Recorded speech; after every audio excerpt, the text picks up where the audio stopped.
KTO Radio présente À haute voix, la lecture intégrale des œuvres spirituelles majeures. Aujourd'hui, Vie de Thérèse d'Avila.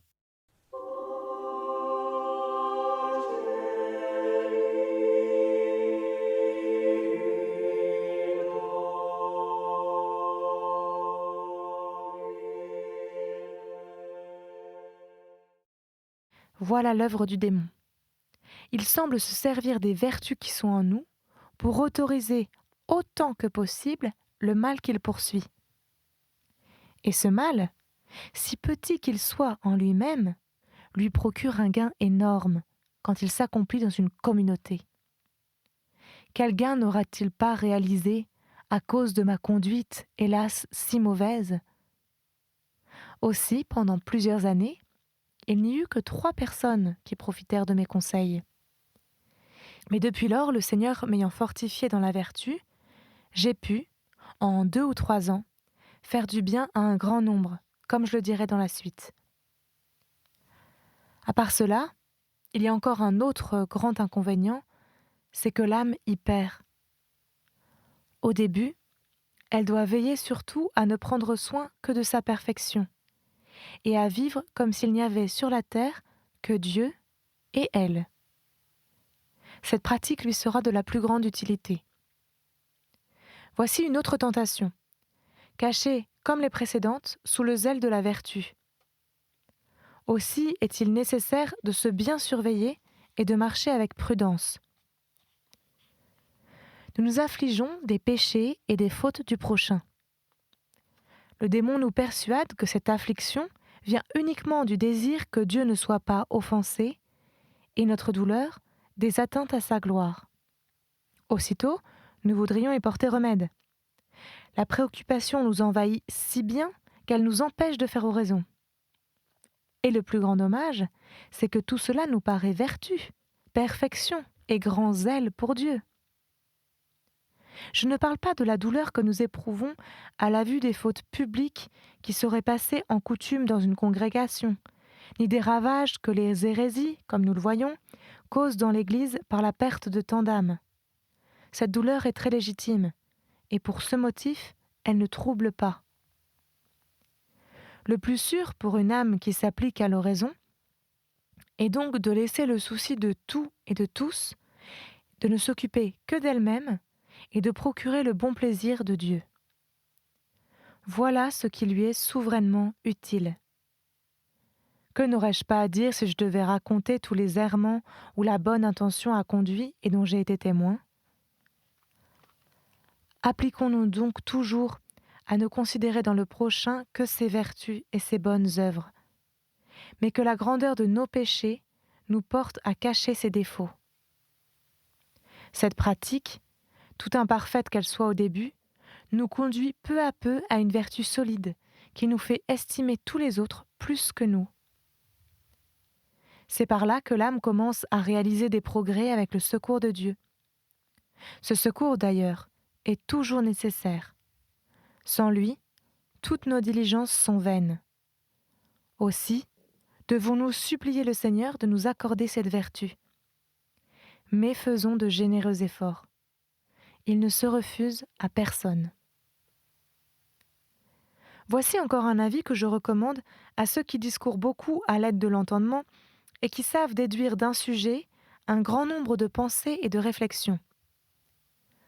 Quant à ceux qui n'ont pas ce moyen, et c'était mon cas, je leur conseille seulement de se tenir dans la patience jusqu'à ce que Dieu leur donne de quoi s'occuper et leur communique sa lumière. Ils peuvent si peu de choses par eux-mêmes que leur entendement leur est plutôt un obstacle qu'un secours. Revenons donc à ceux qui se servent du discours, je leur recommande de ne pas l'employer tout le temps de l'oraison. Comme cet exercice est très méritoire et plein de délices, il leur semble qu'il ne doit y avoir pour eux ni dimanche, ni un seul instant exempt de travail. Sans quoi, ils s'imaginent aussitôt qu'ils perdent leur temps. Pour moi, je regarde cette perte de temps comme un gain très précieux. Qu'ils se tiennent donc, ainsi que je l'ai dit, en présence de notre Seigneur, sans fatiguer leur entendement. Qu'ils parlent et mettent leur joie à se trouver avec lui.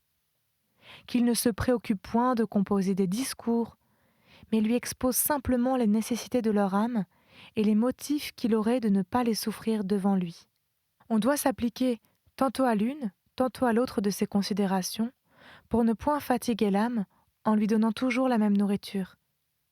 Ces aliments sont pleins de saveur et très utiles. Quand on s'y habitue, on y prend goût et on y puise cette forte substance qui donne la vie à l'âme et lui procure les plus précieux avantages. Je veux m'expliquer plus clairement, car tout ce qui concerne l'oraison est difficile et l'on a beaucoup de peine à le comprendre sans le secours d'un maître. Mon désir serait d'être brève. L'excellent esprit de celui qui m'a commandé d'écrire m'autoriserait à effleurer seulement ces choses d'oraison. Mais mon peu d'intelligence ne me permet pas de dire et de faire comprendre en peu de mots une chose qu'il est si important d'exposer avec la plus grande clarté. Après avoir passé par tant d'angoisses, je suis touché de compassion pour les commençants, dont les livres sont l'unique secours.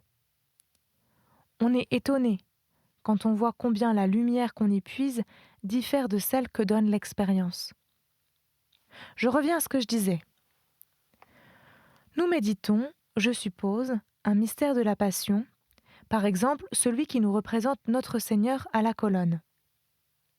L'entendement recherche les motifs qui lui feront comprendre quelle grande douleur et quelles angoisses Sa Majesté endure dans un tel abandon. S'il est actif et enrichi de connaissances, il déduira encore beaucoup d'autres considérations. Tel est le mode d'oraison par lequel tous doivent commencer, continuer et finir. Cette voie est excellente et très sûre, jusqu'à ce que le Seigneur nous élève à d'autres choses surnaturelles. Je dis que ce mode est pour nous. Bien des âmes, néanmoins, trouveront plus de profit à méditer d'autres sujets que ceux de la passion. S'il y a beaucoup de demeures au ciel, il y a aussi beaucoup de chemins pour y arriver. Certaines âmes profitent en se considérant déjà en enfer, d'autres, que la pensée de l'enfer attriste, profiteront davantage en se considérant au ciel. Il y en a encore pour qui la pensée de la mort est très utile.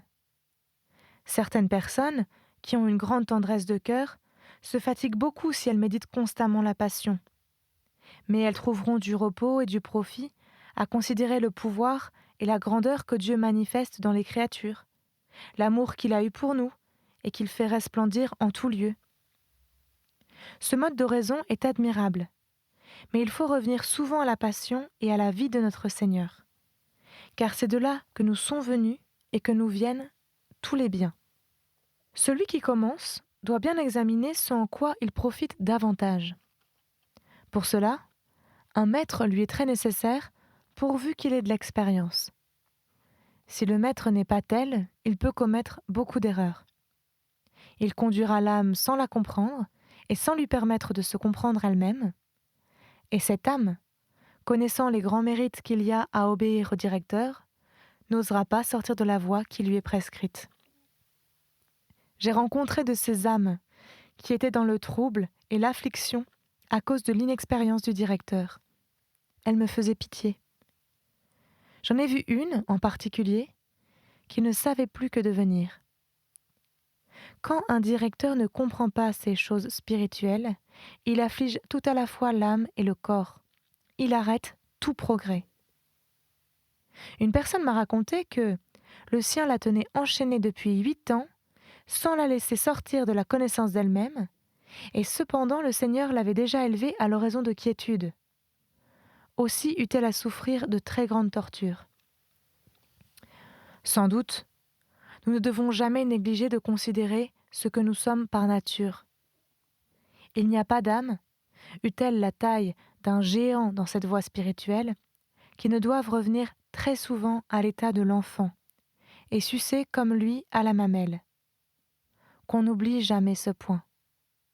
Peut-être je le répéterai encore bien des fois, tellement il est important, car il n'est pas d'état d'oraison si élevé qu'il ne faille souvent revenir au commencement. Mais la considération de nos péchés et la connaissance de nous-mêmes et le pain avec lequel il faut, dans cette voie de l'oraison, prendre tous les autres mets, si délicats qu'ils soient. Sans lui, l'âme ne saurait se soutenir. Qu'on le prenne cependant avec mesure.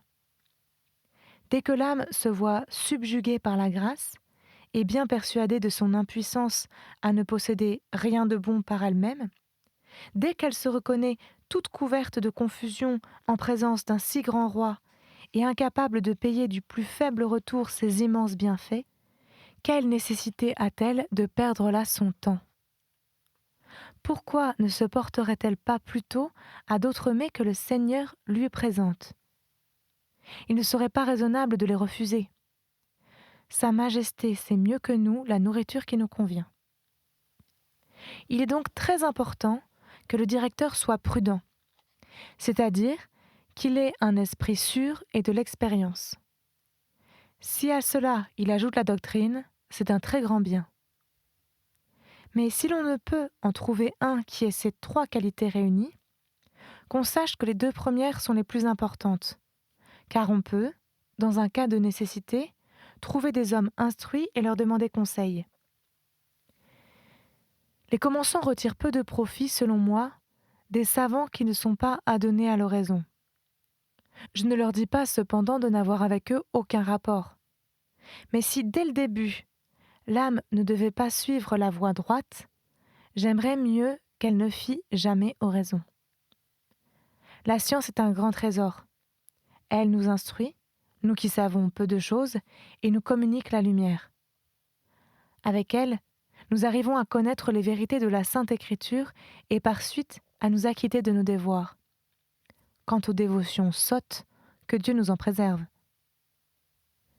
Je veux m'expliquer plus clairement, car je me mêle à ce que je vois de beaucoup de choses. D'ailleurs, ainsi que je l'ai dit, j'ai toujours eu ce défaut de ne pouvoir me faire comprendre qu'avec beaucoup de paroles. Voici une religieuse qui commence à s'adonner à l'oraison.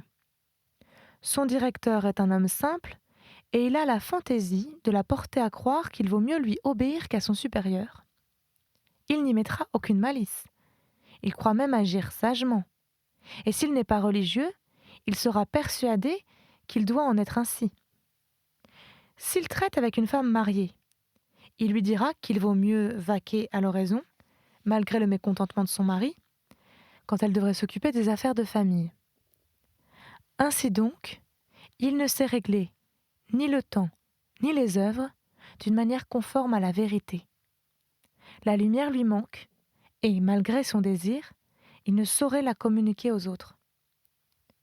Bien que la doctrine ne semble pas nécessaire ici, mon avis a toujours été et sera que tout chrétien doit s'appliquer, quand il le peut, à communiquer avec un guide instruit, et le plus éclairé sera le meilleur. Celui qui suit la voie de l'oraison en a plus besoin que tout autre. Et plus on est avancé dans la spiritualité, plus il faut y avoir recours. Qu'on ne se fasse donc point illusion en disant que les hommes instruits qui ne pratiquent pas l'oraison ne sauraient être utiles à ceux qui s'y adonnent. J'en ai connu un grand nombre. Depuis plusieurs années, je les ai recherchés davantage, vu le besoin que j'avais de leur lumière. D'ailleurs, je les ai toujours aimés. Quelques-uns, il est vrai, ne possèdent pas la connaissance expérimentale des voies de l'oraison. Mais ils n'ont pas en aversion l'esprit de raison. Ils ne l'ignorent point. L'étude de la Sainte Écriture, à laquelle ils ne cessent de se livrer, leur fait découvrir la vérité du bon esprit. Pour moi, je suis persuadée qu'une âme de raison qui consulte des hommes éclairés ne sera pas victime des illusions du démon, si elle ne veut elle-même se tromper. À mon avis, le démon redoute souverainement la science humble et vertueuse. Il sait qu'alors ses ruses seront déjouées et qu'il sortira vaincu du combat. J'ai parlé de la sorte parce que, d'après quelques-uns, les gens instruits ne sont pas aptes à diriger les personnes de raison s'ils n'en possèdent pas eux-mêmes l'esprit. Le maître doit être adonné à la spiritualité, comme je l'ai déjà dit. Et s'il n'est pas un homme de doctrine, c'est un grand inconvénient. Au contraire, Le savant est d'un secours précieux quand il est vertueux. Alors même qu'il ne posséderait pas l'esprit de raison, il nous serait encore utile. Dieu lui fera comprendre ce qu'il doit nous enseigner. Il le rendra même spirituel et apte à nous faire avancer. Si je l'affirme, c'est que je le sais d'après mon expérience personnelle. Cela m'est arrivé avec plus de 2. Mais je ne crains pas de le dire, une âme qui veut se soumettre à un seul guide commet une grande faute en ne le choisissant pas tel que je l'ai représenté. Si elle appartient à un ordre religieux, elle devra obéissance à un supérieur qui peut-être manquera des 3 qualités dont j'ai parlé. Et ce sera assez d'une croix aussi lourde sans aller de plein gré soumettre son jugement à celui qui en est dépourvu. Quant à moi, je n'ai jamais pu me résoudre à le faire et, à mon avis, cela ne convient nullement. S'il s'agit d'une personne du monde, elle peut choisir le guide auquel elle doit se soumettre. Qu'elle en bénisse Dieu et ne perde point une liberté si précieuse. Je dis même qu'elle ferait bien de demeurer sans guide tant qu'elle n'aura pas trouvé celui qui lui convient. Le Seigneur le lui donnera, si elle est profondément humble et désireuse de le trouver. Pour moi, je bénis Dieu de tout mon cœur, et nous autres femmes, ainsi que toutes les personnes qui ne possèdent pas la science, nous devrions toujours lui adresser d'infinies actions de grâce de ce qu'il nous procure des gens instruits qui, au prix des plus grands travaux, ont acquis la connaissance de la vérité que nous ignorons. Bien souvent, je suis toute remplie d'admiration quand je considère par quel labeur les savants, et en particulier les religieux, ont acheté des lumières dont je profite sans autre peine que celle de les leur demander. Et il se trouverait des personnes qui ne voudraient pas mettre à profit de tels trésors. Plaise à Dieu qu'il n'en soit pas ainsi. Je vois ces religieux assujettis à toutes les rigueurs de leurs règles qui sont grandes. Je considère leur pénitence, leur pauvre nourriture, leur obéissance, qui est telle que j'en suis parfois vraiment toute confuse. Ajoutez à cela qu'ils dorment mal, que pour eux tout est sacrifice et que tout est croix. Ce serait, à mon avis, un grand mal que de ne point profiter par notre faute d'un bien si précieux. Et nous qui sommes exemptes de ces travaux auxquels ils se livrent, qui en recevons une nourriture toute préparée, comme on dit, qui vivons à notre gré, nous nous préférons peut-être à eux parce que nous avons un peu plus de temps à consacrer à l'oraison. Soyez bénis, ô mon Dieu, de ce que vous m'avez créé si inhabile et si inutile. Soyez bénis surtout de ce que vous suscitez tant d'âmes qui, à leur tour, nous portent à la vertu.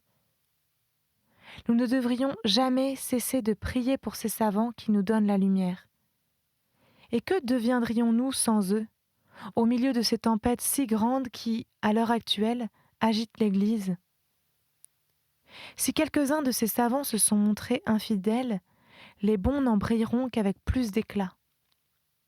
Daigne les Seigneurs les soutenir de sa main et les assister, pour qu'ils puissent nous guider. Ainsi soit-il. Je me suis bien éloignée du sujet que j'avais commencé à traiter.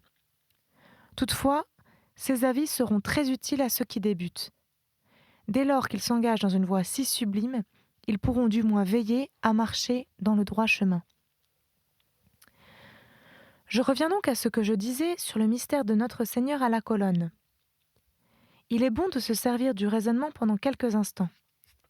Examinons ensuite les tourments que notre Seigneur endure et le motif pour lequel il les endure, la qualité de celui qui souffre et l'amour avec lequel il souffre. N'allons pas toutefois nous fatiguer à poursuivre toujours ces considérations. Faisons taire le raisonnement et demeurons près du Sauveur. Si nous le pouvons, occupons-nous à considérer qu'il nous regarde, que nous lui tenons compagnie. Parlons-lui, exposons-lui nos suppliques, humilions-nous, réjouissons-nous avec lui, et souvenons-nous bien que nous ne méritons pas d'être en sa présence. Quand une âme pourra produire ses actes, bien que ce soit au commencement de l'oraison, elle en retirera un très grand profit. Ce genre d'oraison est en effet très avantageux. Il a été du moins pour mon âme. Je ne sais si je réussis à m'expliquer. C'est à vous, mon Père, de le voir. Plaise au Seigneur que je réussisse à le contenter toujours lui-même. Ainsi soit-il.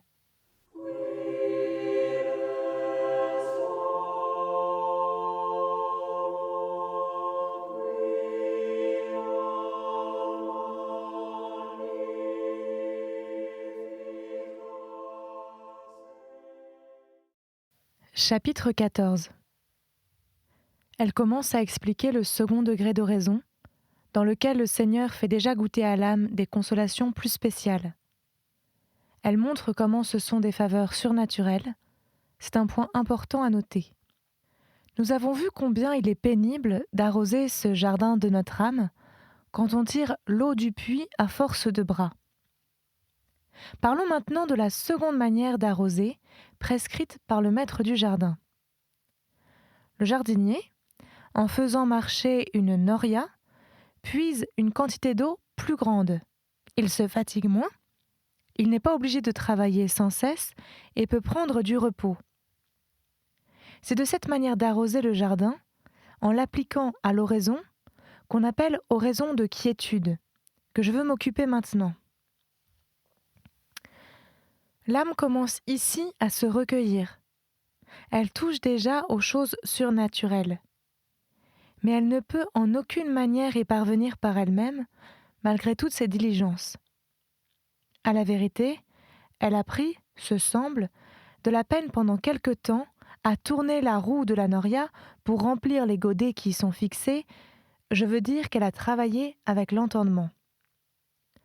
Mais ici, l'eau se trouve à un niveau plus élevé, et on se fatigue moins qu'en la tirant du puits. Je veux dire que l'eau est plus proche de nous, parce que la grâce se fait alors connaître à l'âme avec plus de clarté. Ceci est un recueillement des puissances au-dedans de nous, pour jouir de ce contentement avec plus de saveur. Mais les puissances ne sont ni perdues ni endormies. La volonté seule est occupée, sans savoir comment, à se rendre captive. Elle ne peut que donner son consentement pour que Dieu l'emprisonne, assurée qu'elle est de devenir la captive de celui qu'elle aime. Ô Jésus, ô mon Dieu, comme votre amour nous aide ici. Il tient le nôtre tellement enchaîné qu'il ne lui laisse pas la liberté d'aimer alors autre chose que vous. Les deux autres puissances viennent au secours de la volonté pour la disposer à jouir d'un si grand bien. Parfois, cependant, alors même que la volonté est unie à Dieu, elle est très gênée par ces deux puissances. Mais la volonté ne doit pas s'en préoccuper. Elle doit demeurer dans sa paix et sa quiétude. Car si elle cherche à les recueillir, elle se perd avec elles. Ces deux puissances sont alors comme des colombes qui, non contentes de la nourriture que le maître du colombier leur donne, sans aucun travail de leur part, vont en chercher ailleurs et s'en trouvent si mal qu'elles reviennent. Elles vont et viennent, dans l'espoir que la volonté leur fera part de ses délices. Si le Seigneur le trouve bon, il leur donne quelque nourriture, et elles s'arrêtent. Sinon, elles continuent encore à en chercher. Elles pensent évidemment être utiles à la volonté, mais souvent, au contraire, la mémoire ou imagination lui fait tort en lui représentant le bonheur dont elle jouit. La volonté doit donc se conduire alors de la manière que je vais expliquer. Tout ce qui se passe dans cette oraison est accompagné des consolations les plus vives. Il y a si peu de travail de notre part qu'elle ne fatigue pas, alors même qu'elle durerait longtemps. Car l'entendement agit d'une manière très paisible. Il obtient une bien plus grande quantité d'eau que lorsqu'il l'a tirée du puits à force de bras. Les larmes que Dieu accorde en cet état coulent déjà avec suavité. On les sent, il est vrai, mais on ne les a point recherchées. Cette eau que le Seigneur donne ici contient les plus grands biens et les plus précieuses faveurs. Elle développe les vertus d'une manière incomparablement plus admirable que dans l'oraison précédente. L'âme commence à s'élever déjà au-dessus de sa misère, et il lui est donné d'avoir quelque connaissance des délices de la gloire. Cette pensée, à mon avis, sert beaucoup à la faire grandir et à la rapprocher de Dieu, source vraie de toute vertu. Sa Majesté commence à se communiquer à elle et veut même qu'elle sente ce mode de communication. À peine arrivée à cet état, elle commence à perdre le désir des choses d'ici-bas. Et cela lui coûte peu. Elle voit clairement en effet qu'elle ne saurait trouver sur la terre un seul instant de ce bonheur dont elle jouit. Les richesses, le pouvoir, les honneurs, les plaisirs, tout est impuissant à lui procurer, même l'espace d'un clin d'œil, ce contentement. Car c'est un contentement véritable, et elle sent qu'il l'a satisfait. C'était À haute voix, une émission de KTO Radio. Aujourd'hui, vie de Thérèse d'Avila. Lecture, Marie Rambaud. Captation et réalisation, Aymeric Plouminec et Thibaut Dagalier. Une émission disponible en podcast sur ktoradio.com et sur l'application KTO Radio.